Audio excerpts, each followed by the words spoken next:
خوتي خواتاتي سلام الله عليكم. اليوم غادي نهضروا على واحد السيده اللي كتعتبر من انجح السيدات في المغرب، ليلى بن علي. ماشي ارمله الرئيس التونسي الراحل زين الدين بن علي، هذه وزيره الانتقال الطاقي والتنميه المستدامه. غنهضروا على مسارها الاكاديمي ومسارها المهني الى حدود وصولها لمنصب وزيره في حكومه عزيز اخنوش.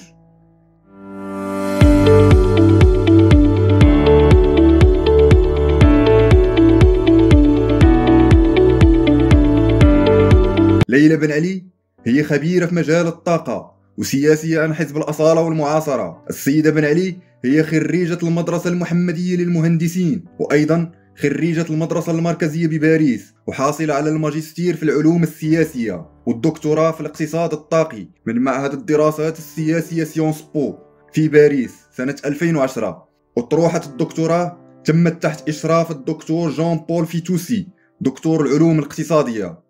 بدات مسارها المهني في مجموعة أونا التابعة للهولدينغ الملكي قبل الانتقال للعمل في شركة شلومبرغر المختصة في مجال خدمات حقول النفط كالحفر والصيانة، قبل ما ترجع لمعهد سيونس بو، ولكن هذه المرة من أجل التدريس في مجال السياسات الطاقية. وعملت أيضا كإطار في كامبريدج إنرجي ريسيرش أسوسييتس المختصة في التحليل الاقتصادي والاستشارات في المجال الطاقي. وفي سنة 2014 التحقت ليلى بن علي بأرامكو عملاق الطاقة السعودي. مسيرة السيدة بن علي ما وقفتش هنا، بل التحقت بأبيكور، وهي مؤسسة مالية سعودية مختصة في الطاقة، شغلت فيها منصب كبيرة الخبراء الاقتصاديين ومديرة قسم الاستراتيجية واقتصاديات الطاقة، وكانت ضمن اللجنة الخاصة بالنموذج التنموي.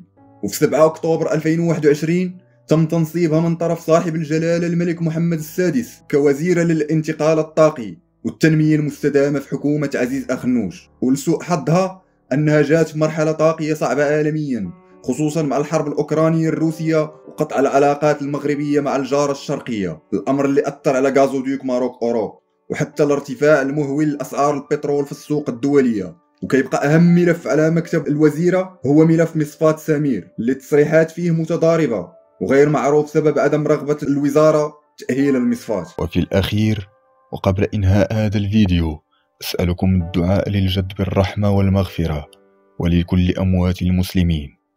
في أمان الله.